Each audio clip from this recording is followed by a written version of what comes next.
Hello, everybody, and welcome to the Good for Business podcast. I'm your host, Colin Krieger. I sell houses and stuff, and my guest this week is notorious around town, not for fire protection services, but for running the largest Facebook group in North Mississippi. But she's here for being a friend of mine too.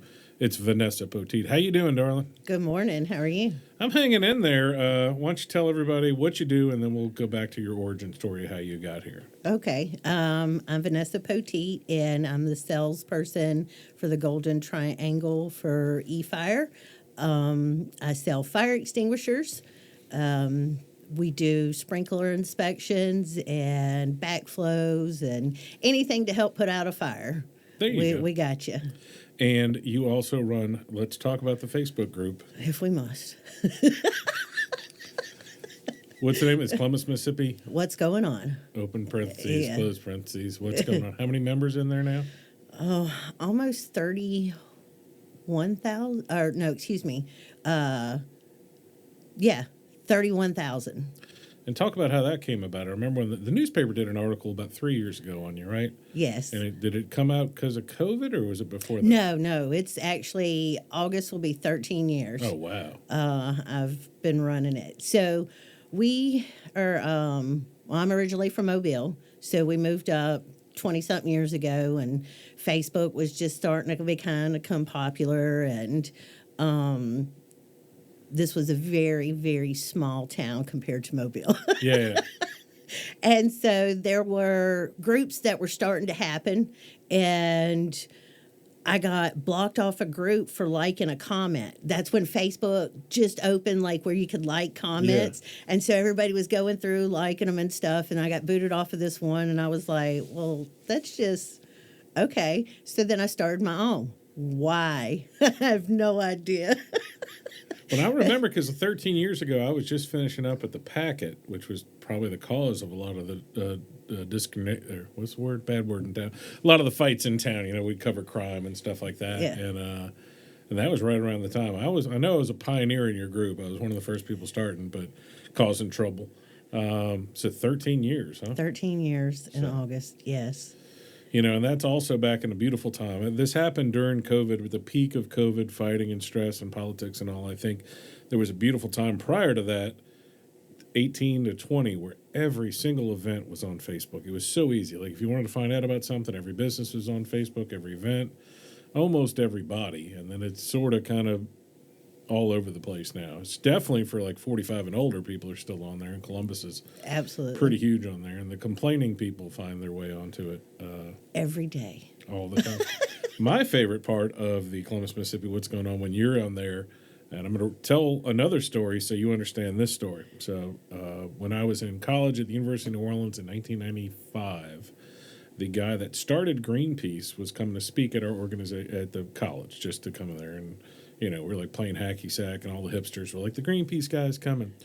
Well, like, so he comes up there and he's like, man, I don't know if y'all have actually heard the breaking news, but he started Greenpeace in like 1978 with his girlfriend or whatever. They developed it, and this was in the early 90s.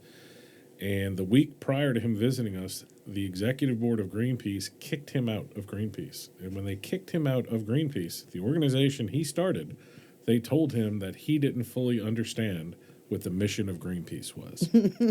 And I think about that with you, as every once in a while you're commenting, somebody else will be like, we need to turn her into the admins. And I'm like, she's yeah. She originated this whole thing. Sorry you didn't get that memo. Yeah. I was like, because I mean, how many admin people are on there now? So I'm still the only admin, but I do have moderators.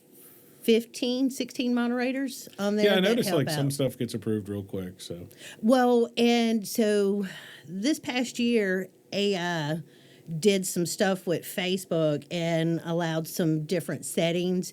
So if it's kind of something that's been pre-approved, it will go ahead and approve it. Yeah. And then so sometimes it gets approved wrong, and then some are still in the standby to get approved. And then I can, like the Columbus Arts Council and places like that, I have pre-approved. So then they're, every time they post, their stuff automatically goes. It doesn't matter. So that helps out a lot with that. it quicks it up when you've got people that are doing good stuff. Yeah. Also.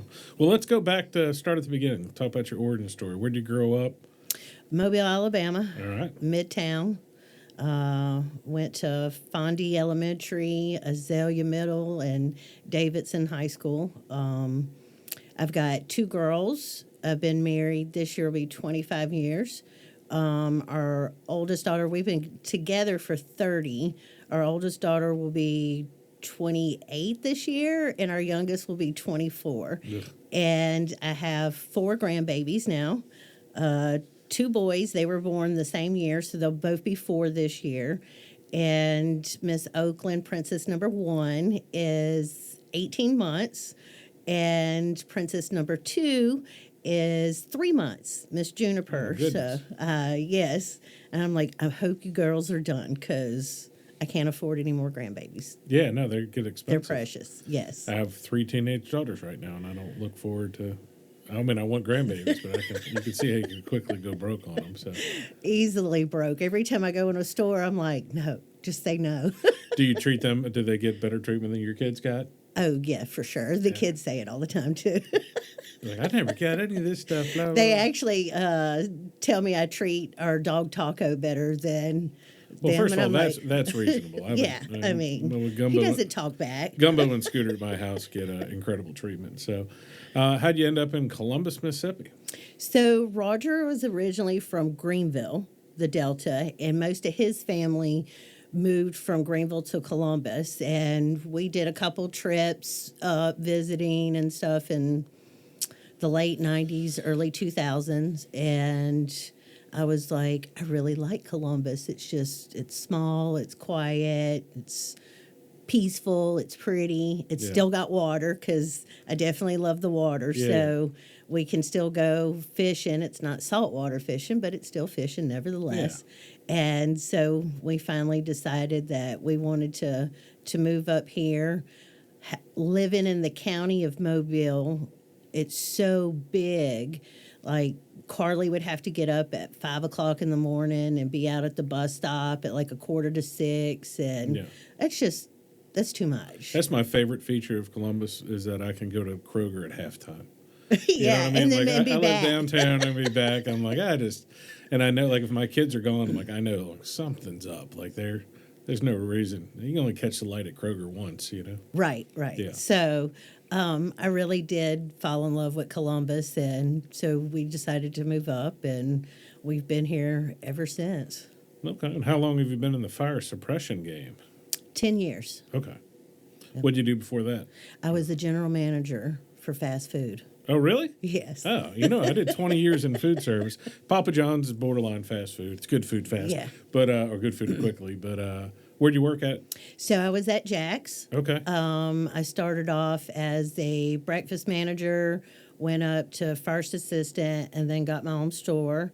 Were you with Jack's here or the one down? No, I was actually in reform at the original one, not the Oh, new really? one. Okay. And then my store was Aliceville.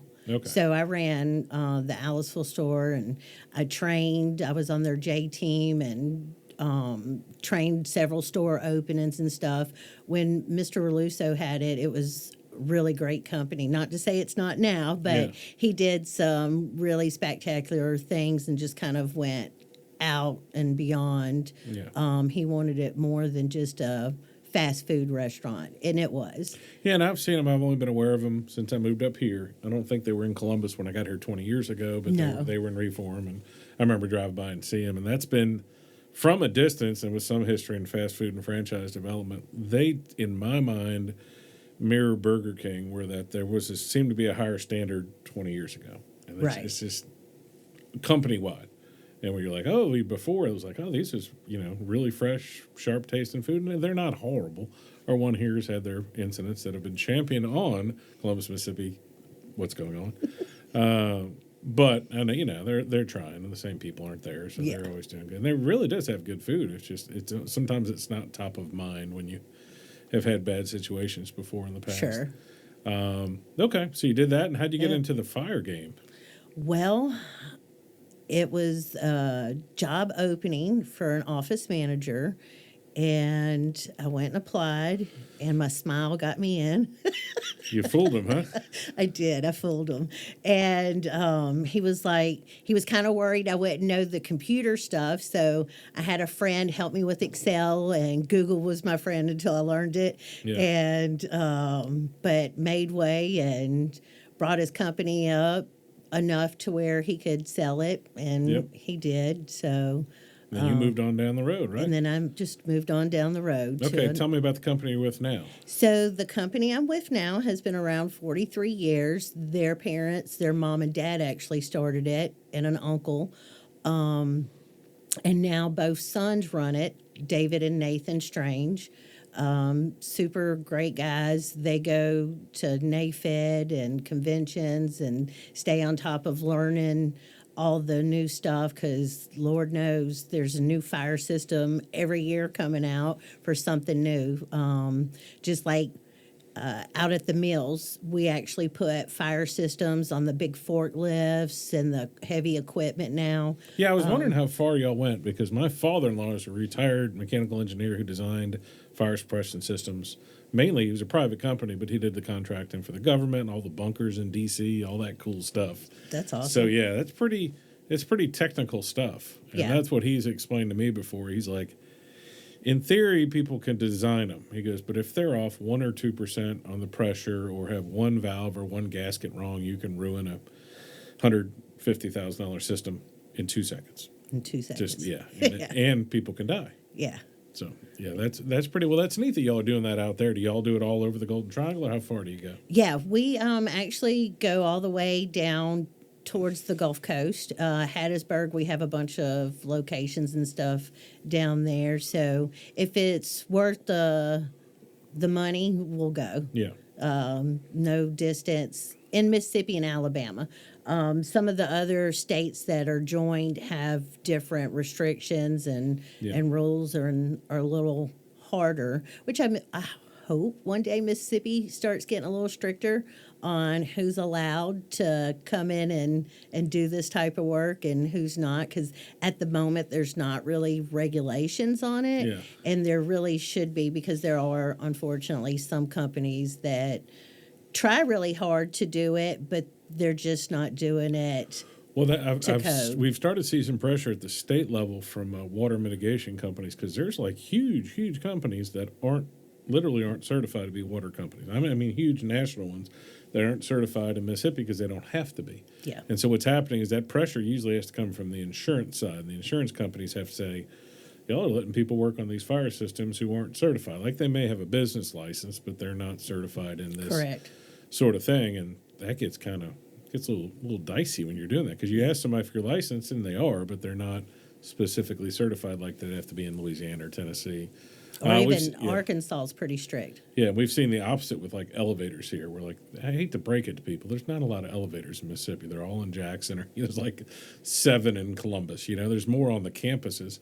So like people can come over from Alabama and fix it, but then a licensed person has to come like check behind it anyway, and they just got a racket. They got a monopoly on the market. So Correct. And that's something else we do too, is monitor the elevators. the little button. Can y'all fix elevators? Or No, it's more of a monitoring. I think they're supposed to be monitored like fire alarms. yeah, And so that's something that I'm trying to get in the learning side.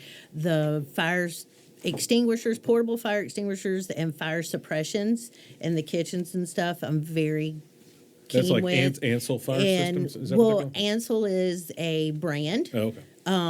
It's just a common brand, so then everybody always just Like, refers. give me a Coke. Yeah.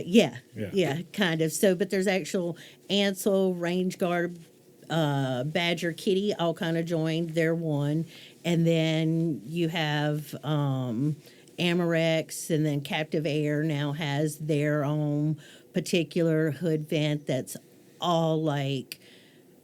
It's all Wi-Fi. Like they can see everything. If you go in and change a link, they know it. If you disarm it, they know it. So there's some out there that are just way too advanced for this area. Yeah.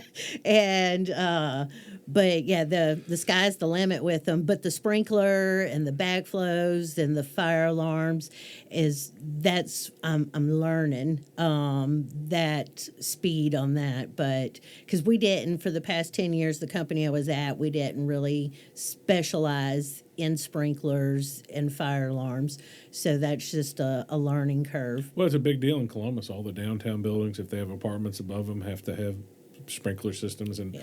30 years ago, that was a big issue downtown. But now that all the buildings are developed, credit to Penny Bone and Chris Jane and a bunch of other people who did stuff down here, almost all the buildings have them now. So they're all ready for apartments upstairs. Plus, it makes everything safer. Absolutely. We were talking about fire extinguishers earlier. Can you explain to people in the Golden Triangle, Mississippi, and everywhere, but at least in Mississippi, when does a business get to the point that it needs a fire extinguisher? So if I go into an office and it's a building and it's got one person in it, does it need one, or is it any commercial building, or what's it? Absolutely. So if it's actually a building open to the public, by code, you were supposed to have a fire extinguisher. In the city of Columbus, a fire marshal can pretty much in his jurisdiction add to the rules. So he can make codes for his city, but he still has to abide by the federal code. And so 20-something years ago, one said, we're only allowing 10-pound fire extinguishers in every business in Columbus. And so that's just in Columbus. He said if his guys went in, he wanted something big enough to actually put out a fire. I totally agree with that. I try to explain to people. So you have a 2.5, a 5, a 10, and a 20 are kind of normal size of extinguishers. Take a bag of flour. If you take a half a bag, that's what you have in the 2.5 pound. If you take a 5 bag of flour, that's what you have in a 5 pound. If you take 2 bags of flour, that's what you have in a 10. So on with 4 on the 20. So obviously, the 10's going to give you a little bit more coverage to actually really put out something that needs to be put out. So I do try to recommend 10 pounds, even in your home. Just because if you have a fire, you want something big enough to put it out with. And, I mean, it's just, I've had a gentleman come in from the Brooksville area, where the fire stations are far few and in between. Yeah. It was during the 4th of July, which is coming up. It was a drought. They didn't see a spark underneath the car. The car caught on fire. He had probably brought in 6 or 7 extinguishers of all different sizes, and he used all of them, but it saved his house. And then he bought 5 more. Yeah. So, I mean, it kind of depends where you're at, what's the value. Some people are like, oh, I got insurance. Yeah, but the insurance isn't replacing what grandma left you 30 years ago. Or your time. When, like, if somebody lost a house in Hurricane Katrina, like, you don't just go buy. Like, you got to go and check stuff and pick stuff and replay. Plus, and then the hardest part for us was new toothbrushes, new all this stuff, you know. So. Yeah, I mean, well, that, and then insurance wants proof of everything that you had in your house. Like, how am I going to prove it? It was all washed away. Yeah, I've learned that lesson. Like, I have some videos of the cool stuff at my house so that when the insurance company comes. What's the typical, like, if somebody's thinking of a red fire extinguisher hanging on the wall when they're walking to the bathroom in a restaurant, is that a 5 or a 10 pound when you think? I guess it's a 10 if it's supposed to be, yeah. Yeah, in Columbus, it's going to be a 10 pound. Yeah. Outside of Columbus, more than likely, they're going to be 5 pounds, which is still in regulation. It's not that it's not. It's just about safety, and some people just want to get away with the minimum. Yeah. So that's the minimum requirement for a certain square footage is the 5 pound. Now, do y'all literally fill them up at your office here, or how's that work?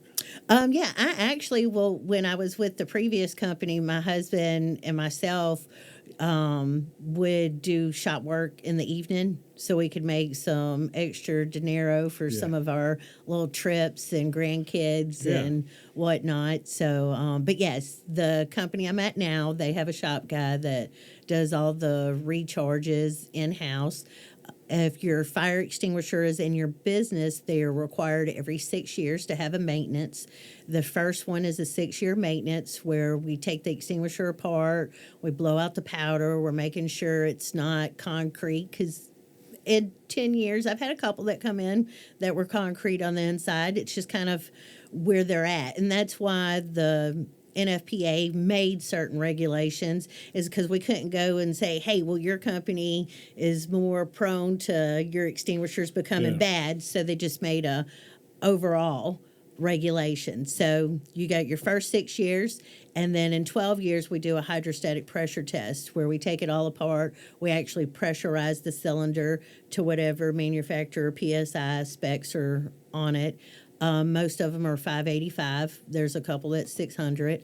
And then put it all back together, change out some rubber components and lube them back up and blow it back up. And we put nitrogen in, not just regular oxygen in them, because you can't have moisture, because then the moisture would clump the chemical that's in it. So how often, if somebody has a business in Columbus, now I know a lot of times the fire department comes and checks every year. So the fire department is just coming in to make sure that you are fire safety.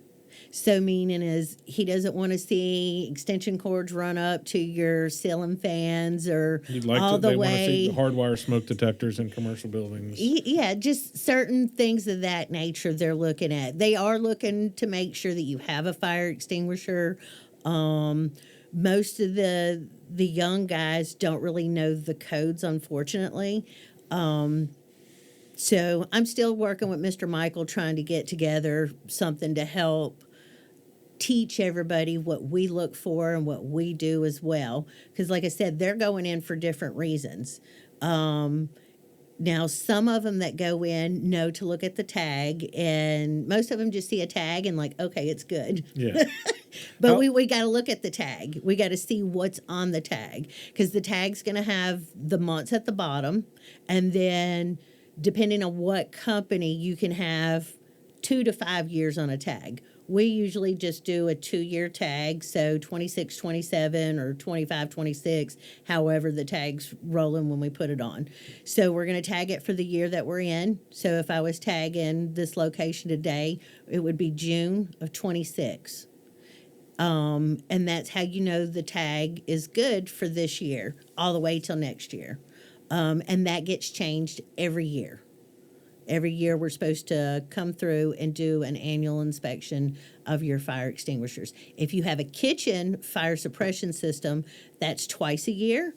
Your sprinklers are once a year, along with your alarms. So for a normal business, if it's 2 people in an insurance office, they get a fire extinguisher, they're all excited, they do it right.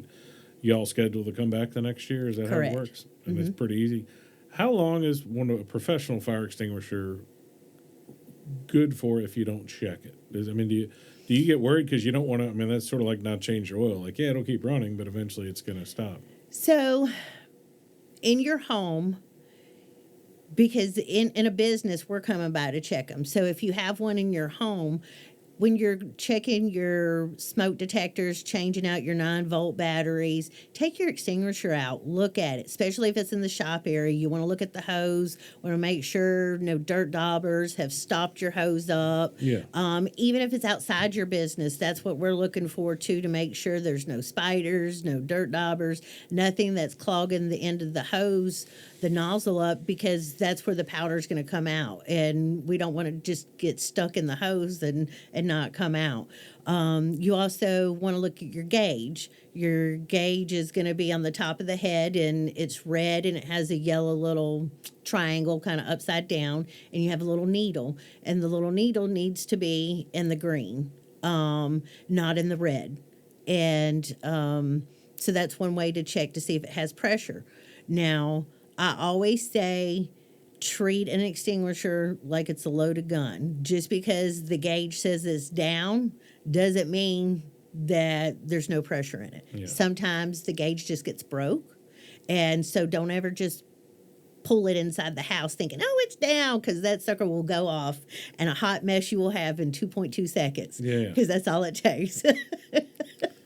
Well, in my version of most home fire extinguishers, probably like a lot of people, when they move out, they realize they've for the last 12 years they've had a little kitty fire extinguisher that they bought, kitty DD, Yep. i.e. under their sink, and then they realize like it's there, and then there's a stain on the plywood under their sink, and they're like, oh, I haven't looked under here. There's grocery bags all around it and stuff. So hopefully this podcast will do exactly what I'm thinking right now. It's like, I need to get one mounted on the wall upstairs, or at least make sure, like, we have little escape things upstairs at our house for the kids and ways to break the windows and stuff. But I know we brought a fire extinguisher up there at one point, but I don't know where it is, Yeah.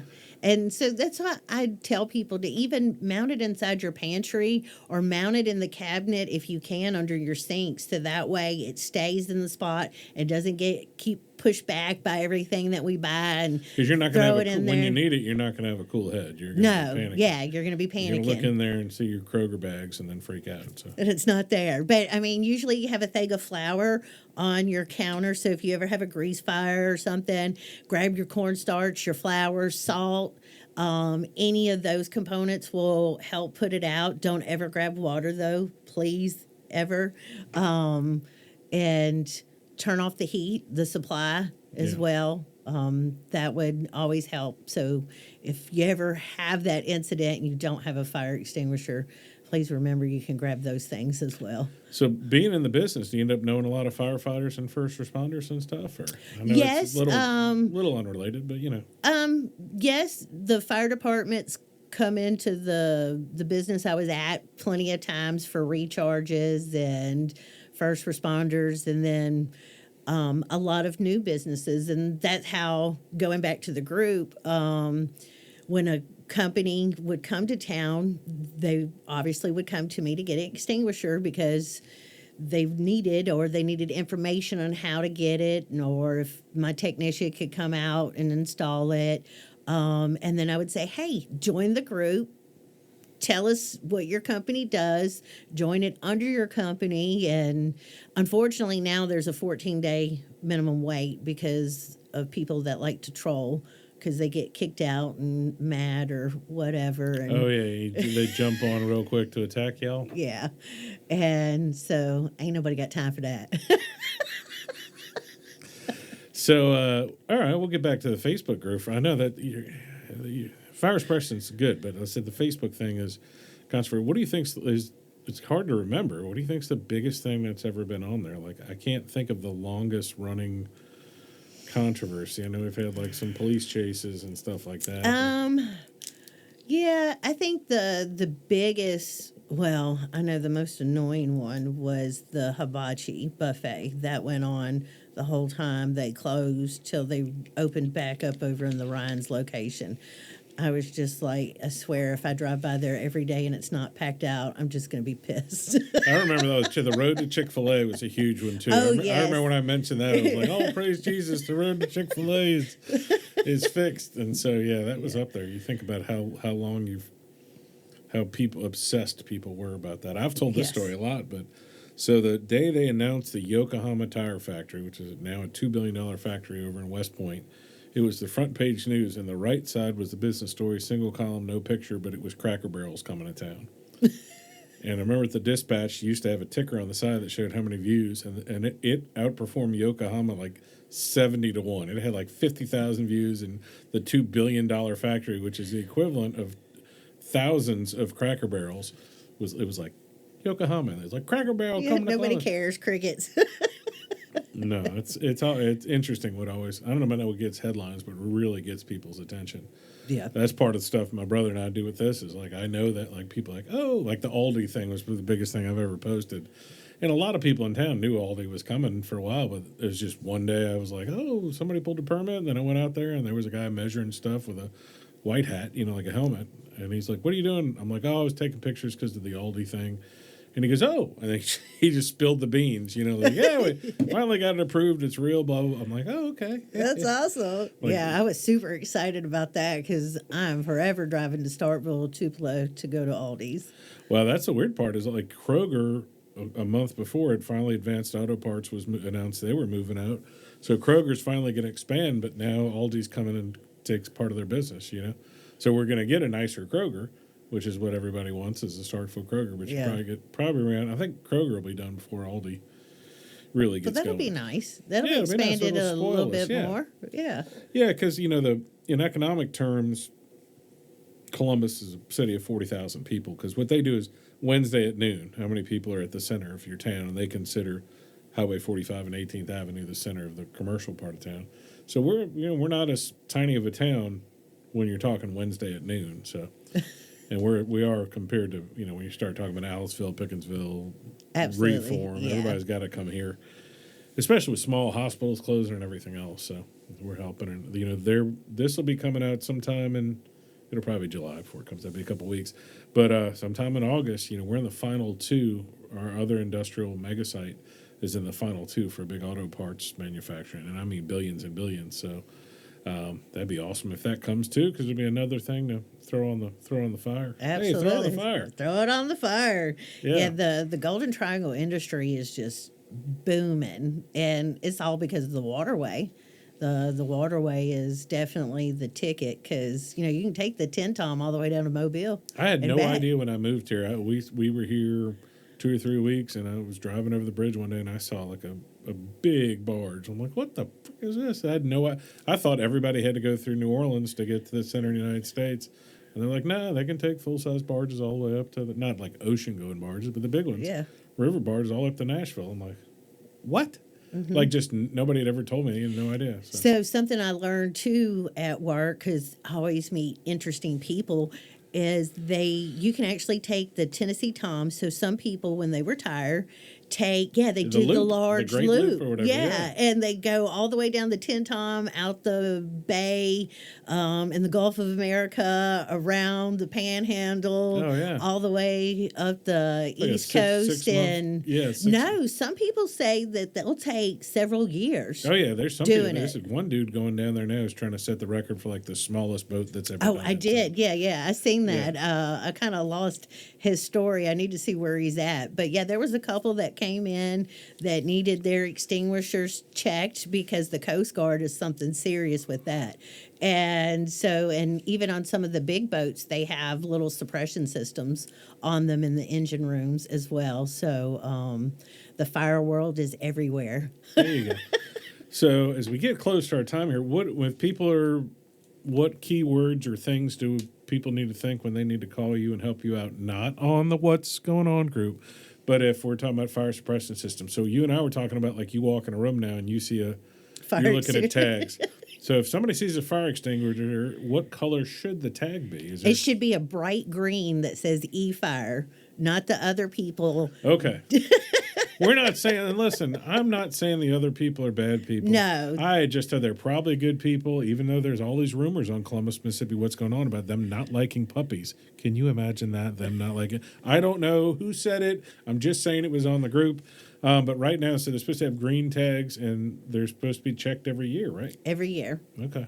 Once a year, unless you have a kitchen suppression, and that's twice a year. Well, I have 2 fire extinguishers you need to check, because I came to your office like 3 years ago to check them. To make sure we're legal, and maybe I'll get one for my house there too. So. Absolutely. Oh, and Military Hardware in town has fire extinguishers. They are E-Fire certified, so you can go, any contractors that are out in town, if they need one that's tagged ASAP, they can go over to Military Hardware and purchase one. Oh, that's great. So what's an average 10-pound fire extinguisher cost at Military Hardware? $135 plus tax, I believe. And it's essentially you should grab it there and then call you and say, come see me in a year? Yep. Yeah, in a year. Call me up or leave your name with them, and we can put you on the list. But generally, most people will look at the tag and call the company up to come back and certify them. But either way. That's awesome. That's good to know. Yeah. And then do they have like wall brackets and stuff, or do we need to call you? Yeah, no. They every extinguisher comes with its own wall bracket, no higher than 4 foot for handicap standards. But just make sure that you use a wall anchor if you're not putting it in a stud, because a 10-pound does weigh right at 18 pounds. We just call it a 10-pound because that's how much chemicals in it. Ridiculous. Now I'm going to refer to it as an 18-pound fire extinguisher. I'm familiar. One of the ones I think I brought you I brought a 20 and a 10, the two. I don't know. It's been so long. I think it's 2 10s you brought. I don't know. They look different. Who knows? But you know what? They're just sitting on the ground where I brought them in the day that I got them from you. I'm a sharing. I thought this was a sharing nest of trust. Is this what it is?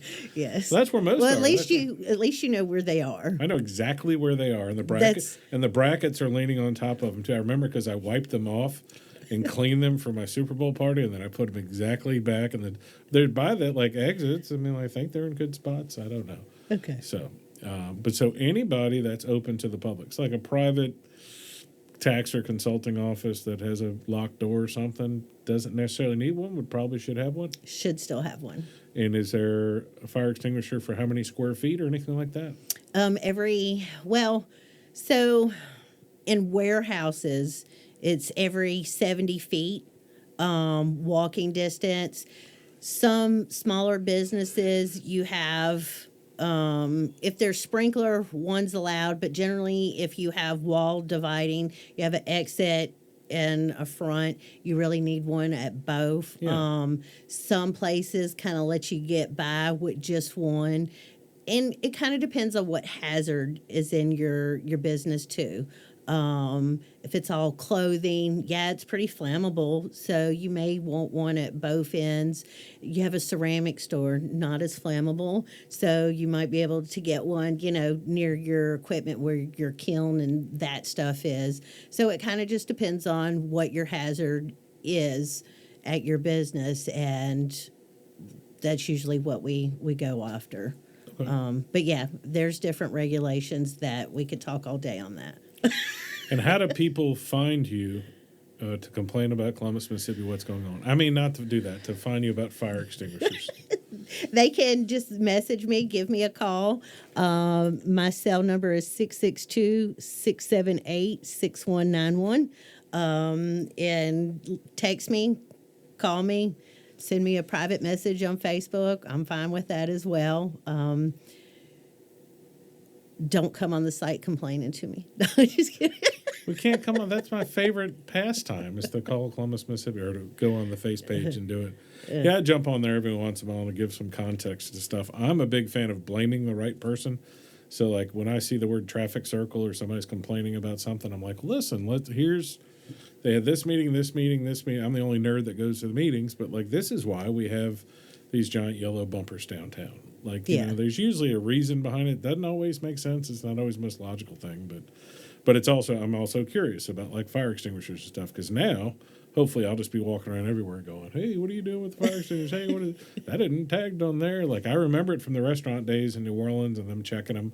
I've been at our Remax office when the fire department comes in, mainly because a couple of the young ladies who work there get excited sometimes when the firemen come in.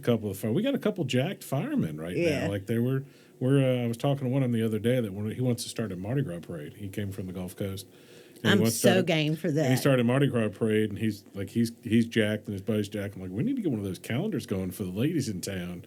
He got, like, all embarrassed. I'm like, we could do pretty good with this. Yeah, we could. We'll put together that would be a little fundraiser to help start off the Mardi Gras, because floats aren't cheap. See, now we're thinking. Well, we're solving problems here. If you need to file any complaints, please go to Columbus, Mississippi. What's going on? If you don't want to file any complaints and you want to keep your building or house alive, go see Vanessa at the e-fireplace, all right? Awesome. All right, thanks for coming on. Thank you. Hey guys, thanks for listening to the podcast. My name is Colin Krieger, and my day job is real estate. If you're looking to buy or sell, I'd love to talk to you. Or if you just want to sit and talk real estate in a no-pressure situation, I'd love to help you. I work with Remax Partners in Starkville, Columbus, and West Point, Mississippi. I can help you find an agent anywhere in Mississippi or anywhere in the country. Just reach out to our office at 662-327-7705 or find me anywhere when you type in 662-329-SOLD.